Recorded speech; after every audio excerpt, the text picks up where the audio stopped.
Hi, come join me as I create the first page of my scrapbook reading journal. I love the idea of a reading journal. I thought it was a really good way to keep track of my thoughts and feelings of each book. I love crafting, so combining the two made sense to me. Not to just record what I've read, but to create something personal to me that is just lovely to flick through and to try and recapture the feeling of reading the stories.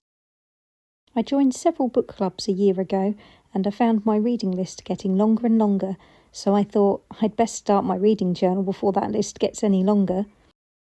The first book on my read list is The Night Circus by Erin Morgenstern.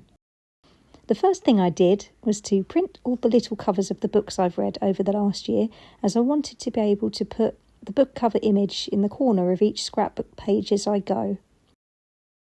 For this page, I've used a mixture of images and text that I designed in Canva and printed, as well as some stamps that I had that I felt worked well for this book. I think for future pages, I would definitely like to make some more use of texture, so I need to dig out my embossing machine and finally work out the correct plate combinations for the folders that I have. I was a bit worried about messing things up, so I did try and move things around to decide the layouts before I stuck them down, and using Canva for layout ideas was actually really helpful.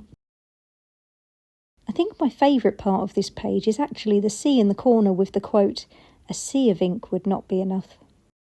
I just think it looks really cute. One of the things that stands out in The Night Circus is the non-linear narrative. The story jumps from different moments in time, from different perspectives, making it all feel a bit dreamlike. The biggest draw of this book, though, are the descriptions of the circus itself, which are just mesmerising.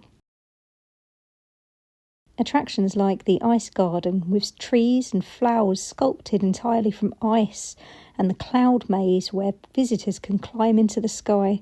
It's just such a magical world. If it really existed, I'd be first in line for a ticket. I think this book would actually make a really good movie, as the aesthetic would be stunning. The book explores some really interesting themes. The main theme that stood out to me is the concept of free will. Celia and Marco didn't choose to be part of this competition. It was just forced upon them as children, and they spend many years of their lives trying to navigate this game that they didn't agree to. Love is another big theme, not just in the romantic sense, but also a love for art, the circus itself, and the members of the circus. They're all devoted fully to the circus.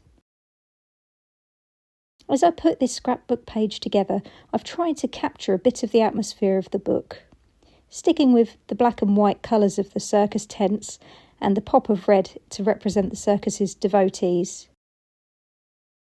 Of course, I had to include a few of my favourite quotes, and there's quite a few great lines in this book.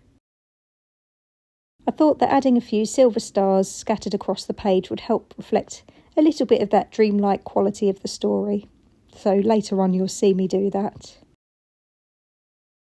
I really enjoyed reading this book, even though it isn't very fast-paced. I thought the slow, atmospheric storytelling suited its dreamlike quality. It's the kind of book that stays with you for a while after you finish it. I definitely recommend it if you enjoy beautifully written, immersive stories. Overall for me, this book was a 4.5-star read. I really enjoyed the world building and storyline, but I can understand that the slow pace might not be to everybody's taste. It's a book I'll definitely revisit. I'm looking forward to the next time I can get lost in all the magic all over again. That's it for this scrapbook page. I really enjoyed putting this together, trying to capture a bit of that Night Circus magic. If you liked this video, please give it a thumbs up, and don't forget to subscribe to my channel so you don't miss the next book in my scrapbook reading journal. I've got lots more to create, and I'd love to have you along for the journey. See you next time.